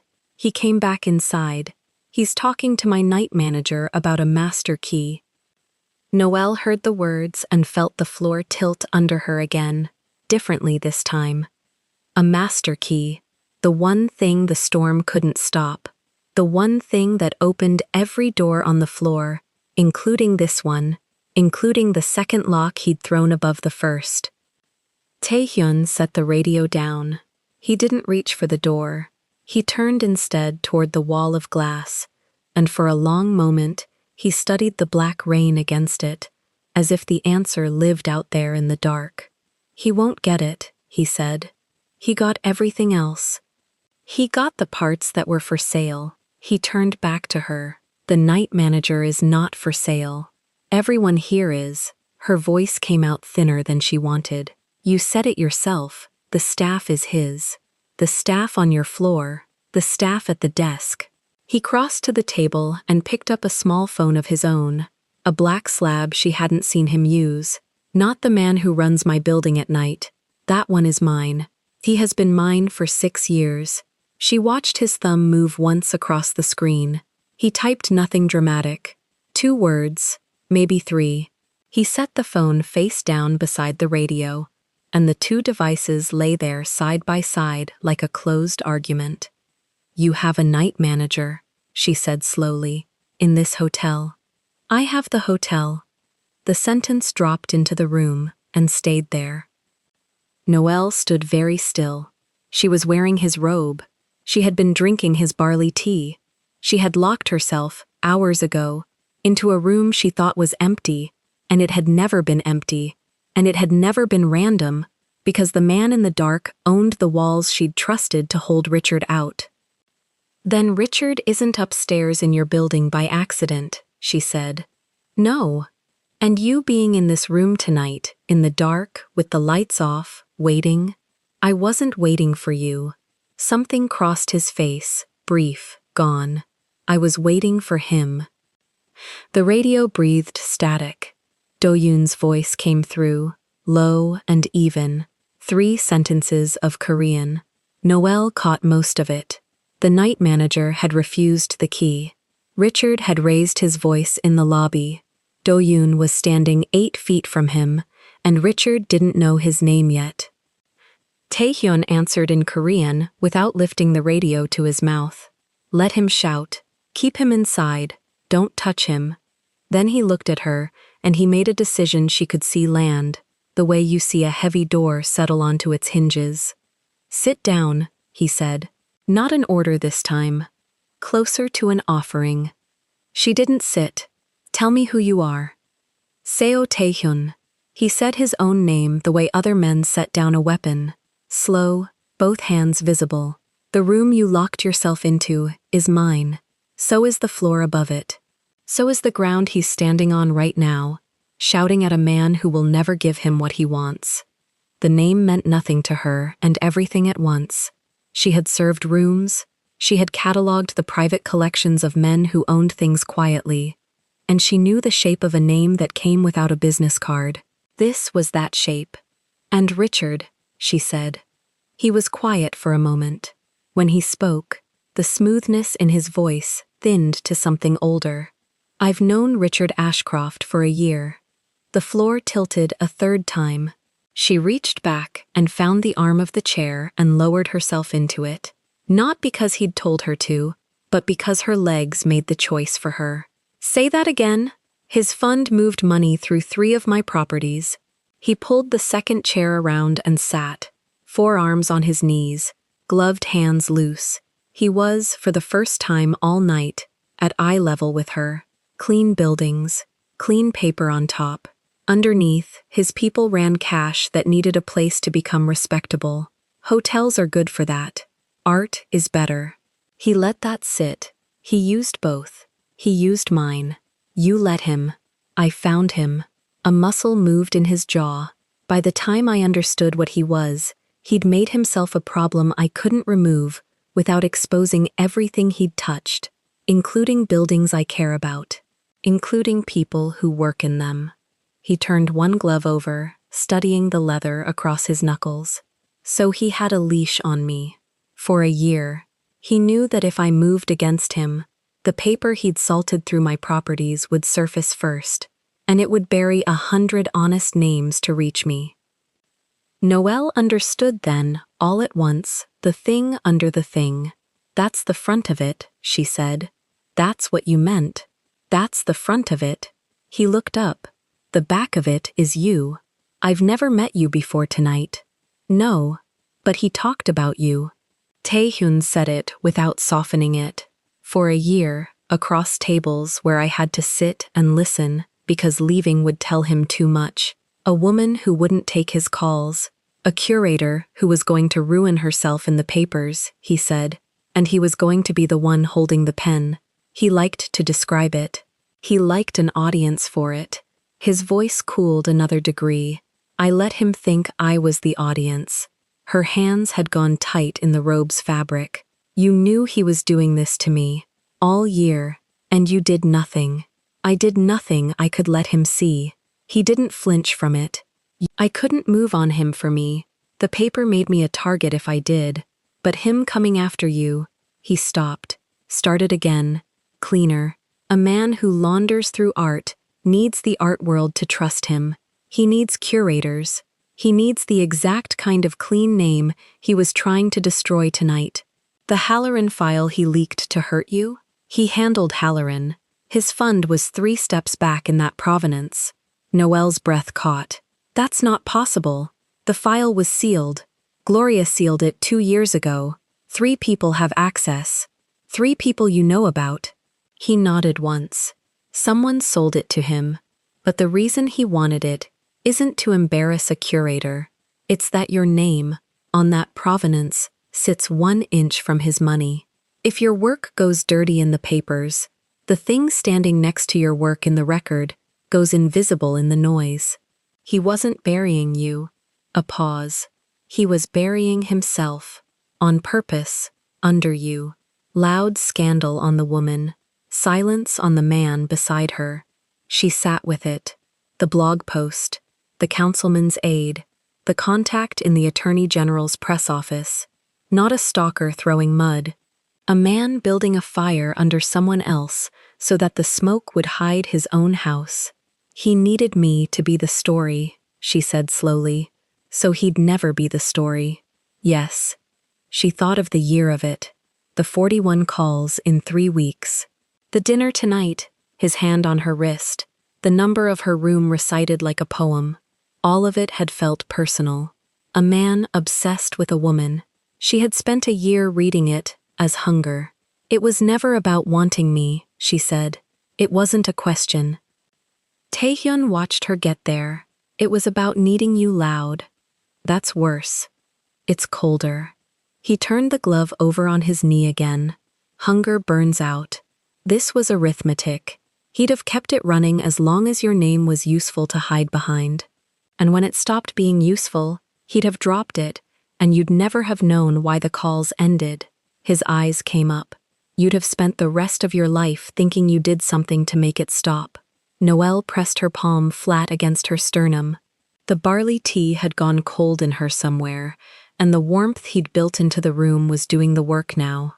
How long have you had the leak figured out? The path, since you handed me the phone. He tipped his head toward the pocket where it had been. The Halloran file has 3 keys. 2 of them belong to people who'd have to be paid enough that they'd never risk it. The third belongs to someone new, someone who thought a sealed provenance was just a document, not a wall around a name. A pause. Do-yoon has the name. You'll have it when your friend arrives. Why not now? Because now you'd do something with it while your hands are shaking. He said it plainly, without cruelty. Give it 8 hours. Give it to Gloria. Let a lawyer hold it before you do. His voice smoothed. That's not me keeping it from you. That's me keeping you from him. There's a difference. I've spent a year on the wrong side of it. And you needed. She looked at him, and the last piece turned over. You needed a reason to move on him that wasn't yours. Something that came from outside your paper. Something clean. Taehyun didn't answer right away. Outside, the rain kept its long noise against the glass. When you locked that door tonight, he said finally, you handed me the one thing I'd been missing for a year. He turned his hands palm up, the gloves catching the lamplight. A crime he committed that I didn't touch. The leak, the coordination, 3 outlets, a building department contact, a press aide, all of it moving in one night against one woman. That's not laundering buried 3 companies deep. That's a paper trail with his fingerprints on the front page. His eyes held hers. He walked out from behind his own leash to come stand under my awning in the rain. To watch a window. For that, I don't need to expose myself. I only need to hand him to people who were already looking. She thought of the phone in his breast pocket. The 2 words he'd typed, you already started. I started an hour ago. As if the room had been waiting for the cue, the radio came alive. Do-yoon, faster now. The flat calm cracked with something like satisfaction. Korean, 3 bursts of it. Noelle caught the shape before she caught the words. Files, sent, received. A name she didn't know, then a name she did. The Attorney General's office, but not the press aide. The other side of it, the side that prosecutes. Taehyun listened with his head slightly bowed. Then he said, in English, so she would have it too. My people spent the last hour doing what he spent all night doing. Except we didn't leak, we delivered. He set his forearms back on his knees. Every wire that ran through my 3 buildings, every shell his fund used to make it clean. The messages he sent tonight, from a number spoofed off my hotel's exchange, which is itself a crime, and a stupid one. Do-yoon's people pulled the metadata off the same message he sent to frighten you, the plumb line. A thin, cold thing that was not quite a smile. He signed his own name to it, in a way. He always needed you to know it was him. That need is what hangs him. To who? To the 2 people in that Attorney General's office, who never took his money. He tilted his head toward the radio. There are always 2. He bought the press aide. He didn't buy the prosecutors. He didn't think he'd have to. He thought his story would be about a curator's private sales, and no one prosecutes gossip. The smile went. The story stopped being about you 9 minutes ago. Noelle's eyes stung. She pressed the back of her hand under one of them, hard, and kept her breathing where he'd taught her to keep it on the rug an hour before. Some suyo. In through the count. She didn't say it out loud, she just did it. The radio spoke a last time, short, Do-yoon. Taehyun stood. He crossed to the door, and Noelle's whole body braced, because she thought, absurdly, that he was going to open it and let the night in. He didn't open it. He put one gloved hand flat against the steel, near the top lock, and he listened. Then he lifted the radio one final time and said a single Korean word she knew. Jal. Good. Down in the lobby, 41 floors below, Richard Ashcroft was still demanding a master key from a man who worked for the wrong owner, when 2 people he had never bribed walked in out of the rain, with the storm dripping off their coats, and a third man, in a tight black suit with a scar through his eyebrow, stepped aside to let them pass, because his part was already done. Richard's rehearsed smile came up out of habit. It stayed exactly long enough to become the wrong thing on his face. Then the smile understood before he did. None of it reached the 41st floor. Noelle only heard the aftermath, filtered through Do-yoon's voice. 3 words, then silence. Then the radio went quiet for good. Taehyun set it down. He didn't announce it. He didn't say it's over. He just took the small black phone from beside it and crossed the room and held it out to her. Her phone, the one he'd taken from the rug, dark and dead in his gloved palm. "When your friend gets here," he said, "you'll have this back. And a name. The one of the 3 who sold your file. Do-yoon has it." He didn't let go of the phone yet. "That was the trade. I told you there was a front of it. This is the front. He's finished. Not tomorrow. Tonight." She took the phone. Their hands didn't touch. His glove, her fingers, the dark glass between them. She held it against her chest. "You keep those on," she said. A small thing to say, after everything. She'd noticed it hours ago and let it lie. "You made tea in them. You threw the bolt in them. You knelt on that rug in front of me in them." His hand closed slightly, the leather creasing over the knuckles. "I do." "Why?" He looked at the glove, then at her, and for a breath she thought he wouldn't answer. "Because there are things on my hands I decided a long time ago not to let people see before they've decided about me." He let the sentence stand. "You've decided enough tonight, not that." She let it go. It was the first thing he'd refused her, and it told her more than an answer would have. "On the back of it?" she said. He didn't answer. He walked to the double lock, the one he'd thrown himself hours ago, and he turned the upper bolt, then the lower. The steel gave a heavy, final sound, and the door was no longer sealed. He stepped back and pulled it open a hand's width, and the corridor light fell in across the Nepalese rug in a long, pale bar, all the way to her bare feet. The floor was empty. The stairwell was open. No man waited under the marquee anymore. The siege was gone, dismantled from the inside, while she sat in his robe and learned his name. "You can go," Taehyun said. "The door's open. Your car's downstairs by now. Your friend is 30 minutes out, and the bridges opened 10 minutes ago." He stood beside the door, not blocking it, one hand still on the edge of the steel. "Nothing out there wants you tonight. I made sure of it." Noelle stood, her legs held this time. She walked toward the light, toward the open door, and she felt the corridor's cooler air move over her ankles, and she stopped exactly where the pale bar met the dark of the suite. She looked at the open door, then she looked back at him. "My nightgown's still drying in your bathroom," she said. Something shifted in his face. "I'll have it sent up, wherever you're staying." "That's not what I meant." He went still, and then, slowly, deliberately, he did the one thing he had not done all night. He stepped sideways, into the gap, and set his shoulder against the open door, and his body filled the space where the corridor light came through, until the pale bar narrowed and the room went low and warm again around them. He was not locking her in. The bolt was thrown open behind him. He was standing in the doorway of his own suite, the way a man stands at the edge of a decision he's already made and is only now admitting. "If you stay," he said, and his voice dropped to the smooth, low register she'd first heard against her ear in the dark. "You should know what it costs. I own buildings. I own the floor you ran to and the ground he stood on, and the man at the desk who wouldn't sell you out. I don't get to be a simple thing to want." He looked at her. "Men like Richard end tonight. I don't end. I keep going.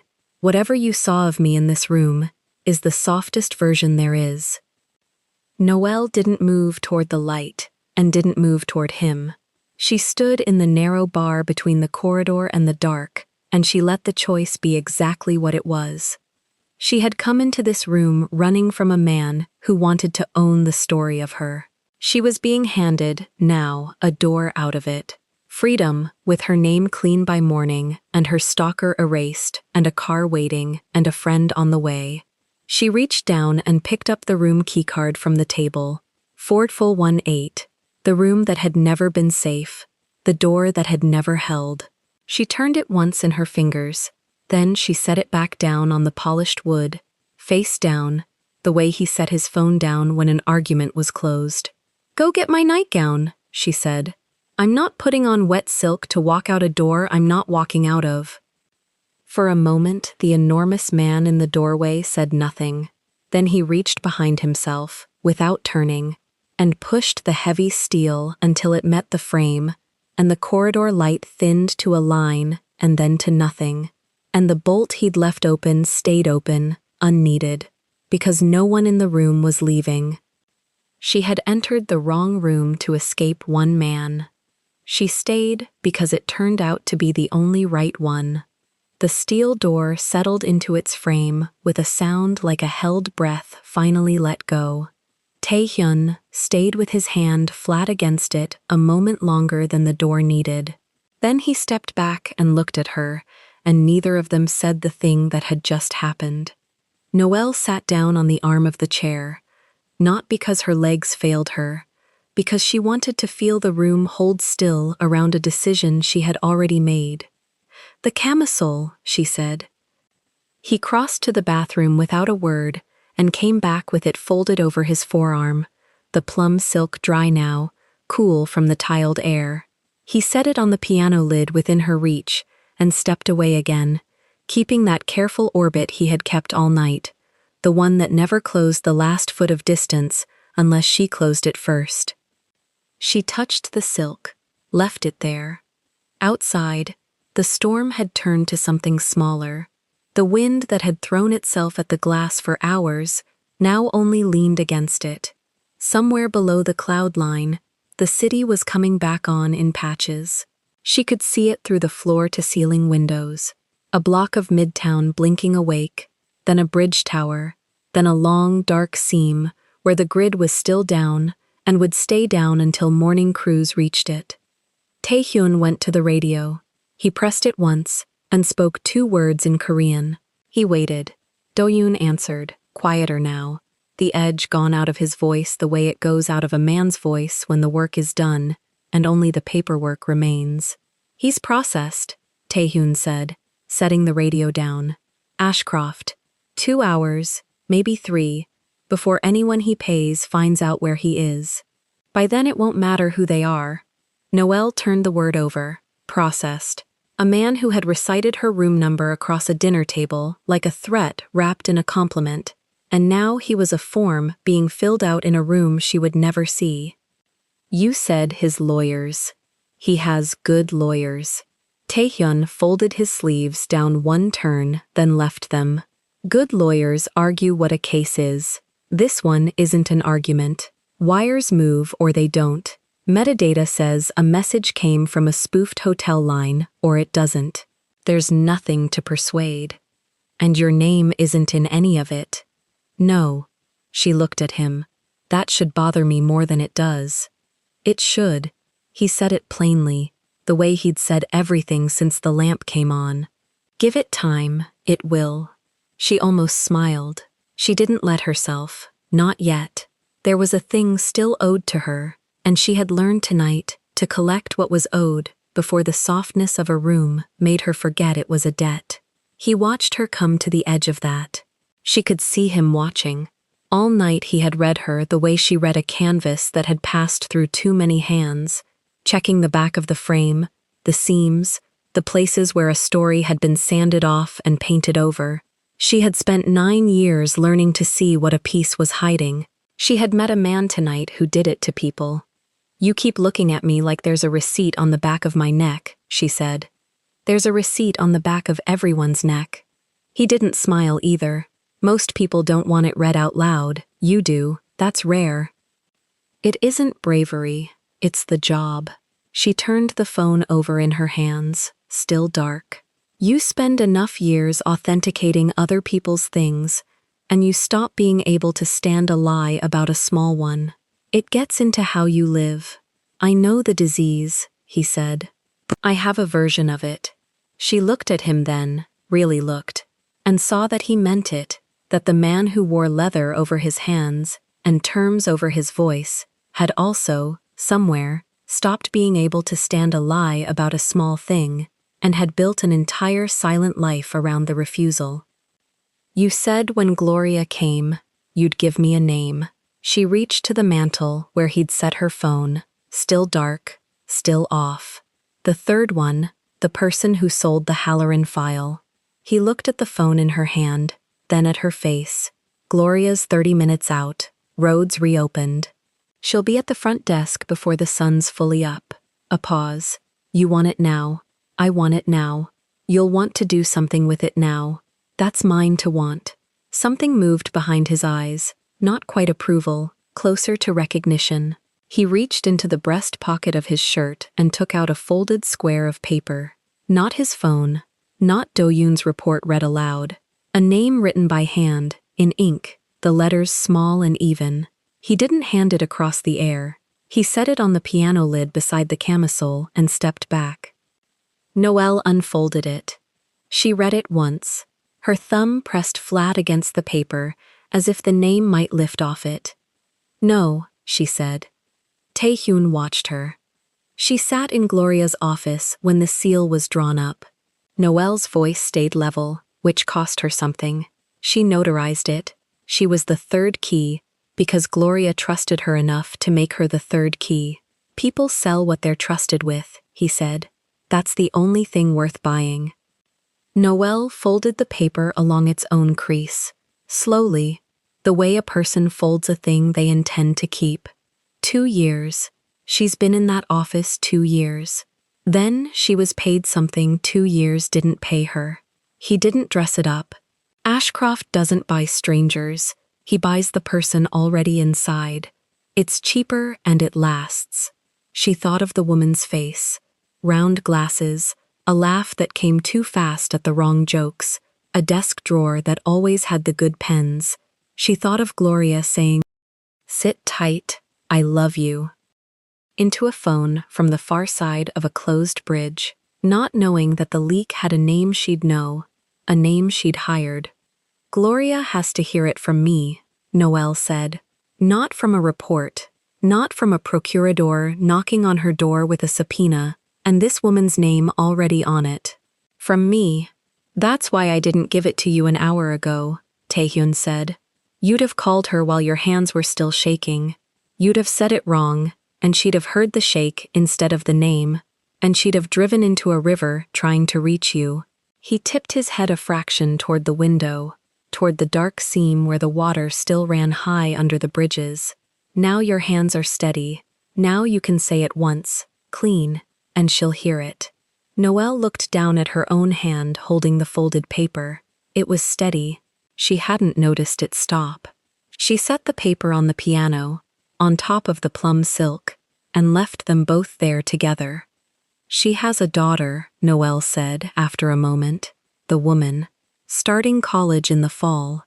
There was a photo on her desk. She heard herself and stopped. I don't know why I said that. Because you're deciding whether to feel sorry for her. Taehyun's voice stayed even. You will, a little, in a week. Not tonight. Tonight, you're the one whose name almost went into 3 newspapers over something she signed under seal. He let that sit. Feel sorry for her later, once she can't touch you. You make it sound simple. It isn't simple. It's ordered. He moved to the window and stood a half step off the glass, looking down at the seam of dark below. People confuse the two. Simple means there's nothing underneath. Ordered means you know which thing to do first, and second, and last, so the underneath doesn't reach up and pull you down while you're deciding. He turned his head toward her. You did it in the right order tonight without being told. Locked the door before you turned around. Kept the phone before you gave it up. You'll do this in the right order, too. She thought about that. About the stairwell, the wrong door, the bolt thrown before she'd even seen the man she was sealing herself in with. She hadn't felt ordered, she had felt like prey. But the order had been there anyway, underneath the fear, running the hands while the mind screamed. "Is that what the last year was for you?" she asked. "Order? Waiting for the right first thing?" He didn't answer for long enough that she thought he wouldn't.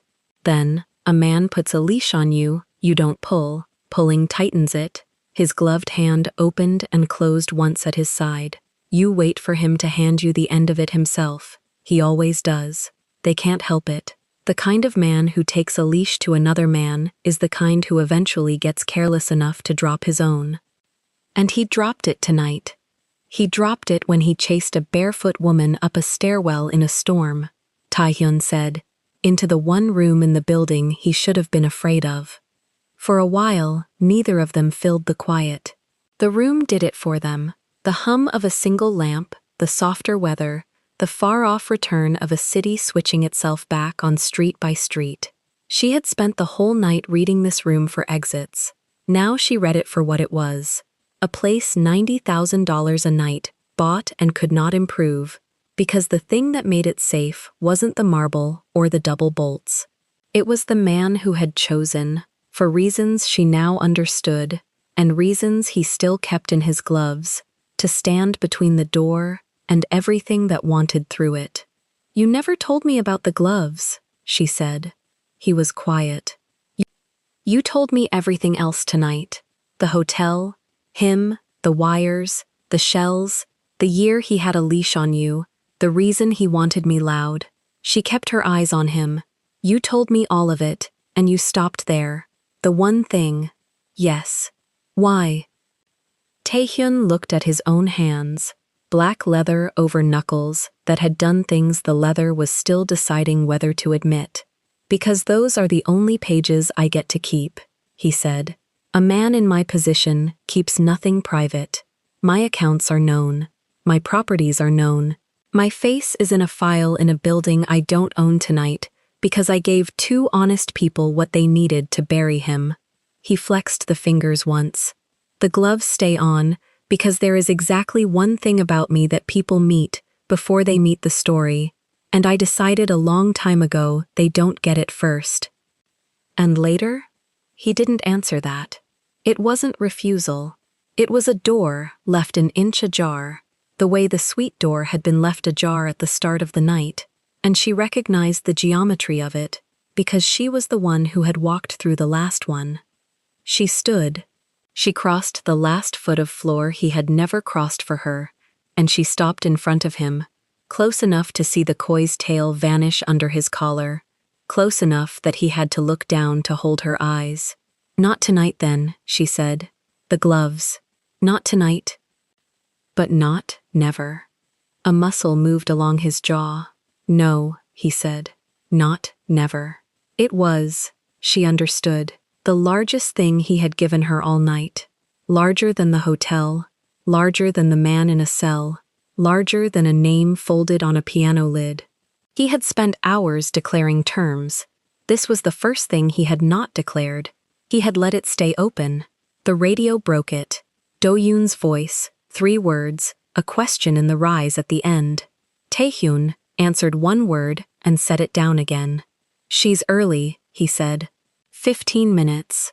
Storm pushed less water onto the low road than the models said. "She's in the lobby." Noelle's breath caught, and it was a different catch than any the night had pulled from her. Not the shallow climb of the attack on the rug, not the flinch at a stranger's hand on her wrist. This one had Gloria's face inside it, the amber glasses, the phone always in her grip, the 11 years of being the one who came. "She'll want to come up," Noelle said. "She can come up." Taehyun crossed to the door and rested one gloved hand on the upper bolt, the one he had thrown hours ago to seal them in. He didn't turn it yet. The floor's clear. Do-yoon's at the elevator. No one rides up that Han doesn't ride up with. He looked back at her. "When that door opens, it stays open. You understand what I'm saying to you. Last time the door opened tonight, you had a choice, and you made it with the bolt still warm. This time, there's no man in the rain, No cut foot, no reason to stay, but the one you're standing in. I know what you're saying. Then say what you want the door to do. She looked at it, the steel face of it, the two bolts, the seam of light that would appear along the bottom when it swung, the same seam she had walked to an hour ago, and stopped at with the whole free city on the other side. Open it, she said, for Gloria, and leave it open. He turned the upper bolt, then the lower. The sound was the same cofferdam release it had made every time, but it landed differently now, because this time, nothing on the other side of it was hunting her. He drew the door back a hand's width, then a full arm's, and the corridor stood empty and lit and ordinary, the runner carpet, the sconces, the elevator alcove at the far end, where a compact man in a black suit stood with his hands folded and his eyes already moving. Noelle picked up the plum silk from the piano. She did not put it on. She folded it over her arm the way he had carried it to her, and she left the robe, his robe, charcoal, enormous, the one that had held the warmth back into her when the wet silk couldn't. She left it on her shoulders. She kept the paper too, the name, folded small in her closed hand. The keycard for 4E118 sat face down on the table where she'd laid it. She looked at it once. She left it there. The elevator chimed at the end of the hall. Du-Yoon stepped back to let the doors open, the same small courtesy he'd made in the lobby for two people who came to end a man, and out of the car came Gloria Whitfield with her coat half-soaked and her phone in her fist and her face doing the thing a face does when it has driven all night toward someone and finally sees them standing. Noelle, she was already moving. The burgundy blazer was dark at the shoulders with rain. The amber frames had a raindrop still caught in one corner. Baby, look at you. Look at you standing there. Noelle met her at the threshold. Gloria's arms came around her and held, and for a moment the whole ledger of the night, the dinner, the wrist, the stairs, the wrong door, the gloved hand, the leak, the rug, the name, all of it went quiet against the fact of being held by the one person who had never once been bought. Over Gloria's shoulder, Noelle looked at Taehyun. He had stepped back into the room. He stood beside the piano now, one hand resting on its black lid near the face-down keycard, giving the two women the doorway and the reunion and everything in it, taking none of it for himself. The koi ran down his neck into a collar that hid the rest of him, the way the gloves hid the rest of him, the way the whole man had spent the night hidden behind terms he declared so he would never have to be read. Gloria pulled back to arm's length, hands on Noelle's shoulders, eyes going fast over her, the borrowed robe, the bandaged heel, the silk folded on her arm, the closed fist, then past her, to the man by the piano. Gloria's gaze sharpened the way it did in a deposition when a name she didn't expect walked into the room. "This is where you were," Gloria said. It wasn't a question, and it wasn't for him. It was for Noelle, quiet, the lawyer already assembling the shape of the night from the furniture, and the stranger, and the girl who wasn't running. "This is where I was," Noelle said. Gloria held her eyes. 11 years of reading her. "And you're all right. I'm all right. You don't want to leave. Also not a question." Noelle opened her hand. The paper sat in her palm, folded to the size of a stamp. "There's something you need to hear first," she said. "About the office. About the Halloran seal. It has a name on it, and you're going to know the name, and I wanted to be the one who said it to you." She closed her fingers again, gently, over the paper, before anyone else does. Gloria's face changed. The relief in it didn't leave, but something older moved underneath it.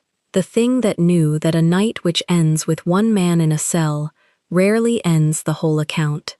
She took Noelle's closed hand in both of hers. Gloria's grip tightened on her hand around the folded paper. She didn't ask to see it yet. 20 years of practice had taught her that the last thing you do with a thing that has a name on it is grab for it. You let the person holding it decide when their fingers open. She stood in the doorway with the rain drying on her shoulders, and she waited, the way she had waited outside closed bridges all night, the way she had waited 11 years for this girl to stop needing rescuing and start needing only to be heard. "You're sure," Gloria said, quiet, for the two of them, "about staying? Not tonight. Tonight I understand. Tonight anyone would. I mean the part I can see in your face, that isn't about tonight." Noelle looked back once into the room, at the black piano, at the keycard lying face down on the table where she had put it and would not pick up, at the man standing beside the lid with his hand near it and his eyes giving her the whole doorway.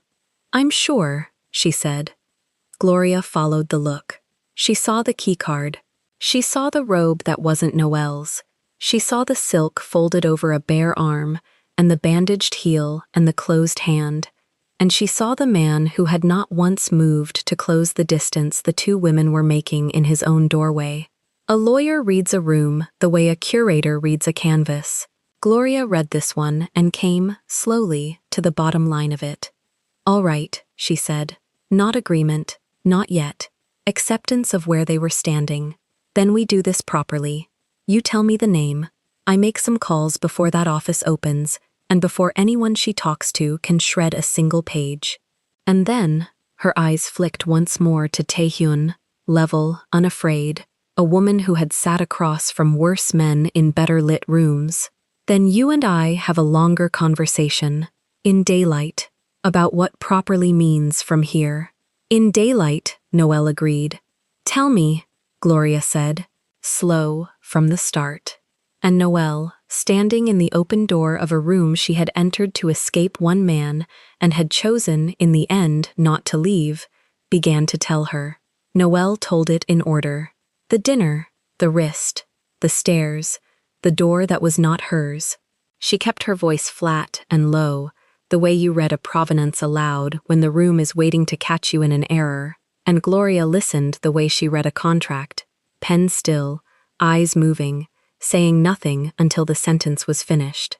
Taehyun stayed by the piano. He did not sit in on it. He let the two women have the floor of the room and stood at the edge of it, gloved hand near the lid, a man declining to be the center of a story that was, in every practical way, about what he had done. Gloria stopped her once, only once. "The plumb line," she said, "the message. You still have it." "He has it," Noelle said, and tilted her head toward the piano. Gloria looked at Taehyun then, fully, for the first time since the elevator. She did not offer her hand. She was an attorney, meeting the other side of a table she had not chosen. "The metadata," she said, spoofed off the hotel switchboard. "Delivered already," Taehyun said. "To two people at the Attorney General's office, your Mr. Ashcroft never got to." "Delivered how?" "Cleanly." Gloria held that word for a second, weighing what it was built to hide. Then she let it go. There would be time to pull the seams apart later. There was one thing that could not wait for later, and Noelle knew it. And Noelle had promised herself she would be the one to say it. "Gloria," Noelle uncurled her fist. The paper had gone soft at the folds from the heat of her hand. "There's a name on the Halloran seal, the third key." Gloria's face did not change. That was the tell. 20 years of practice had taught her to hold still exactly when a lesser attorney would flinch, and the stillness told Noelle she had already run the list in her head. 3 people, 2 she trusted with her life, 1 she trusted because she had never once been given a reason not to. "Don't guess it for me," Gloria said. "I've watched people guess names in the dark. They land on the one they're most afraid of, and then they can't unsee it. Say the real one." "It's the real one." "Then say it." "It's Renata." The name landed and sat there.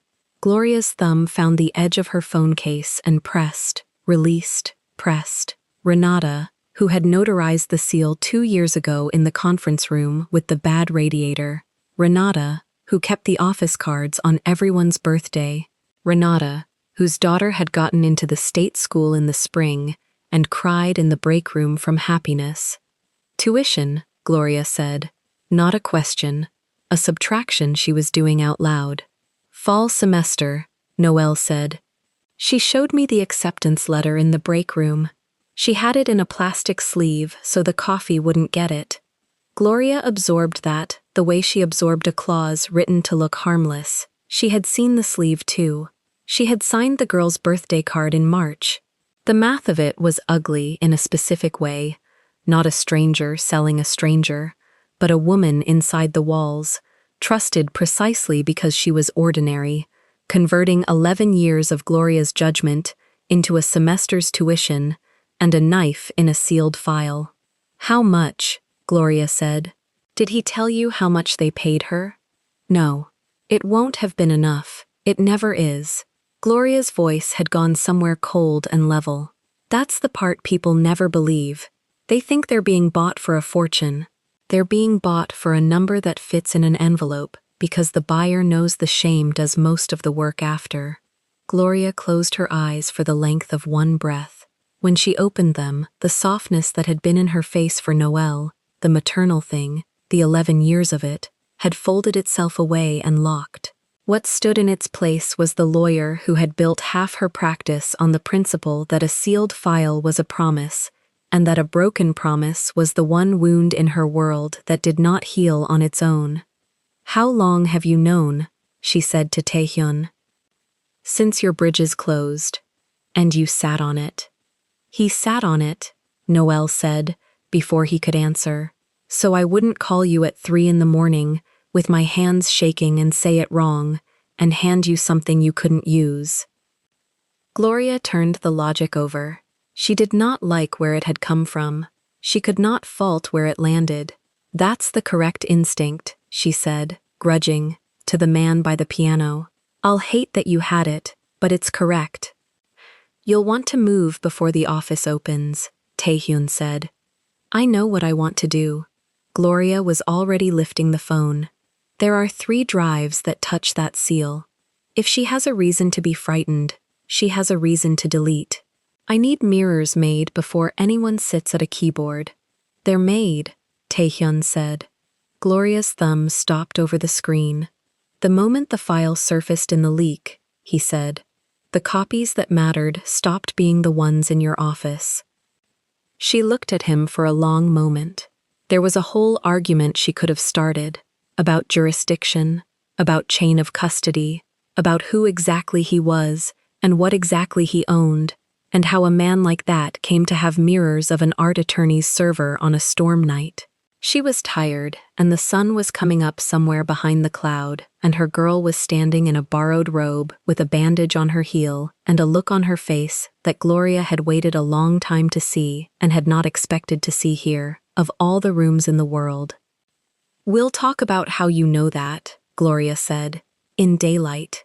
We will, he said, and it was almost, not quite, a courtesy. Gloria made her calls from the corridor.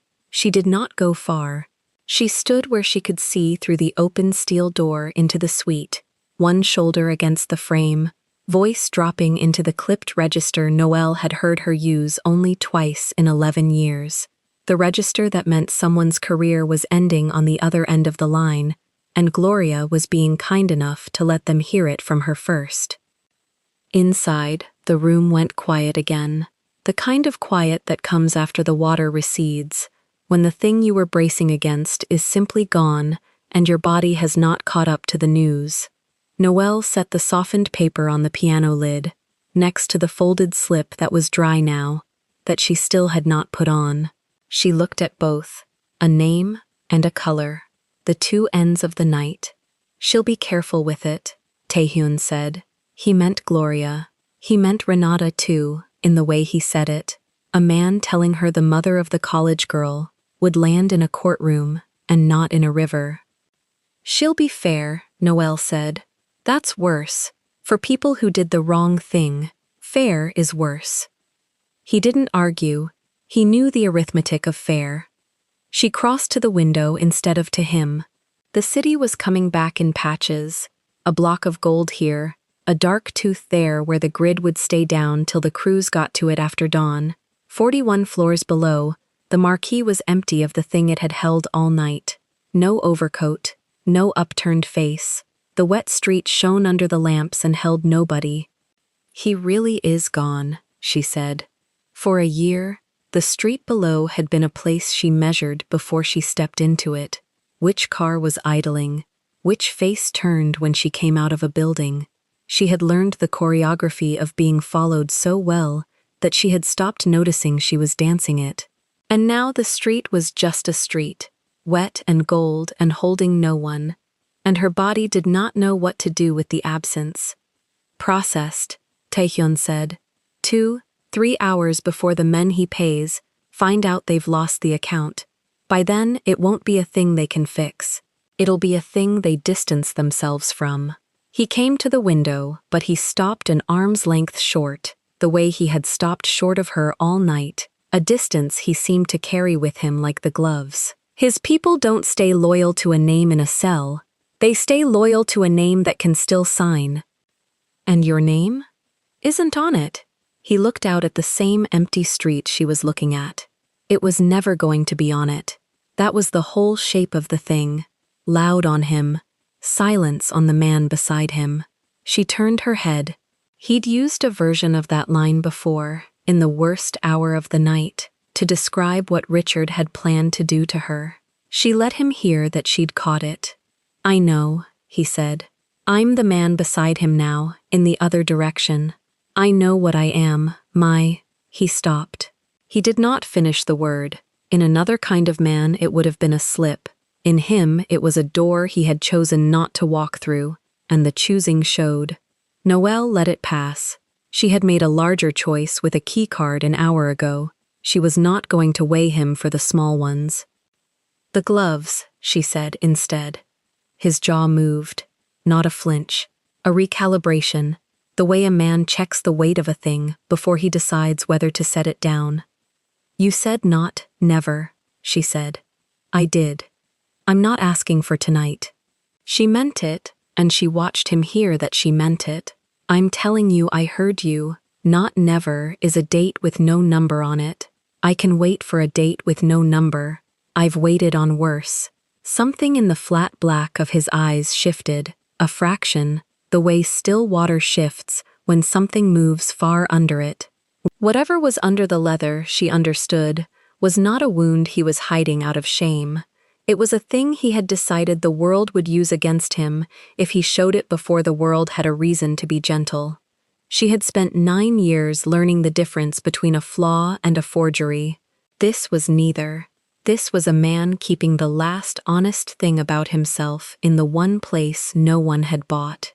"When I take them off," he said, "it won't be to answer a question. I know. People have tried to make it a question." He said it without heat, the way he said everything, but she heard the weight sitting under the flatness. A thing they were owed for standing near me. A price of admission. Ashcroft tried, once, at a dinner. He asked what a man was hiding under Italian leather. He thought he was being clever. "What did you tell him?" "Nothing. That's why he kept asking about you instead. You were the softer lock." He looked at his own hand, gloved, resting on the sill. He was right that there's something under here he could have used. He was wrong about which of us he could get it out of. "It'll be because you already know the rest," he said, quieter, closing it. "And the gloves are the only part left." "I know that too." He nodded, once, and the subject closed the way a heavy door closes. Not slammed, just seated, final, sealed against the frame. Gloria came back in. She had the look of a woman who had spent 3 phone calls loading a weapon and was now deciding, deliberately, to set it on the table safe side down until morning. "It's contained," she said. "Nobody touches a keyboard at my office before I'm standing behind them. Renata's badge is off the building as of 4 minutes ago. She'll think it's a storm outage." She said the name without cruelty and without mercy, the flat way you name a load-bearing wall you are about to have removed. The rest happens in daylight, in a room with the right people in it and the wrong people not. Thank you, Noelle said. Don't. Gloria crossed to her. She took Noelle's face in both hands, the phone still in one of them, cool glass against Noelle's jaw, and she looked at her, the way she had looked at her across 100 tables. Checking, always checking, is she still whole? You did the hard part. You kept him talking with a phone under a napkin. You walked when everything in you wanted to run. You didn't open the link when the world told you to. Her thumb moved once at the corner of Noelle's eye. You held the line, baby. In a silk nightgown, barefoot, on the worst night of your life. You held it. Noelle's breath caught and held and let go. She had not cried all night. She had come to the edge of it 4 times and stepped back each time because there had been no one to fall toward. There was someone now. She let 2 tears go and no more, and Gloria wiped them with her thumb like she'd done it 1,000 times, because she had. In daylight, Gloria said, quieter now, for the 2 of them, we're going to have the other conversation, the long one, about this. Her eyes went, briefly, to the man by the window, and came back. About what fine is going to mean tomorrow and next week, and whether the version of fine you're choosing has a way out of it that you built yourself, and not one somebody left open for you as a favor. I know, Noelle said. I'm not going to like all the answers. I know. But I'm going to listen to them. Gloria let her go. She straightened, and the mentor stepped back, and the friend stepped forward, and the friend was smiling, tired and unwilling and real. In daylight, when there's coffee, and I've slept, and I can be furious about the right things, instead of all of them at once. She picked up her wet coat from the arm of the chair. She looked once more around the suite, the piano, the tea station, the tape of dawn coming up gray in the windows, the keycard lying face down on the table, where a woman had put it and left it. She read the whole room the way she read everything, and she let it stand. Walk me to the elevator, she said to Noelle. Not out, just to the door. They went to the threshold together. Duyun was in the corridor, at the elevator, the scar through his eyebrow catching the light, his eyes doing the thing they always did, counting the hall. He held the car for Gloria. At the line where the suite ended and the corridor began, the line Noelle had crossed inward all those hours ago in the dark, the line she was now choosing not to cross back, Gloria stopped. She did not step over it. She turned and put her hand flat on Noelle's cheek one last time. You know where I am, she said. Every hour of every day, there's no wrong hour. I know. Say it back. There's no wrong hour, Noelle said. Gloria nodded, satisfied, and stepped into the corridor, into the space that belonged to the world outside, and let the world have her back. She did not look at Taehyun again. She had said what she needed to say to him with the whole shape of her leaving. I am going, and I am leaving her here, and I am going to be watching, and you should build your life around the fact that I am. The elevator took her down. Do-yoon went with her. The corridor emptied to a long, clean stripe of light, and the hush of a building coming back online floor by floor. Noelle stood in the open door a moment longer. Behind her, the room waited, warm, lamplit, the storm spent against its windows. In front of her, the hall ran empty toward a stairwell no one was guarding anymore, and an elevator that would take anyone anywhere they asked. The door was open. Both bolts were thrown back. There was nothing between her and the entire rest of her life, except one step in the wrong direction. She looked at the stripe of light on the sill. She had stood on it once tonight and refused it. She did not need to refuse it twice. Refusing it twice would have made it a decision she was still arguing with. It wasn't. It was settled, the way the keycard on the table was settled. Face down, a room she had paid for, and would never be safe in, and no longer needed to be. She stepped back, not away from him, back into the room she had entered to escape one man, and had chosen, at the end of the longest night of her life, not to leave. Taehyun was already moving. He crossed to the steel door, and this time when his gloved hand found the edge of it, there was no siege to seal out, no name in the hall, no storm to keep at bay. He pushed it shut anyway, slow, deliberate, the great weight of it settling into the frame with a sound like a held breath finally let go. He did not throw the bolts. There was no one left to lock out. He simply closed the door, because closing it was the only word he had for the thing that was true now, that the room had two people in it, and that neither of them was leaving, and that morning could come whenever it wanted to, and find them already inside it. "Boricha's cold," he said, the smallest thing, the most ordinary sentence a man could say. She looked at the cup she'd left on the piano hours ago, the tea gone to room temperature, the color of it dark against the white porcelain. It was the first thing he'd handed her tonight, back when she'd still been counting the exits and pricing his kindness for the trap she was sure it hid. She had drunk it anyway. She had known the taste before she'd known his name. Barley, roasted, the drink poured for her at a kitchen table in another life, in another language she still carried in her mouth. He hadn't known that when he'd made it. He'd made it because it was what he had, and it had reached the part of her that a year of running had bricked over, the way only the ordinary things ever do. "Make more," Noelle said. And he went to the station and did, gloves on, unhurried, a man with the rest of the day in front of him, and nowhere in it he would rather be, while behind him, the woman who had chosen the room sat down on the arm of the chair and watched the last of the storm slide off the glass, and let herself, for the first time in a year, stop listening for a step in the hall. If this story moved you, stop for a moment and reflect. Have you ever run from one danger straight into the arms of another, my loves? Have you ever recognized the poison in a man's smile long before anyone believed you? And when a locked door became the only safe place you had, did you choose freedom, or did you choose to stay?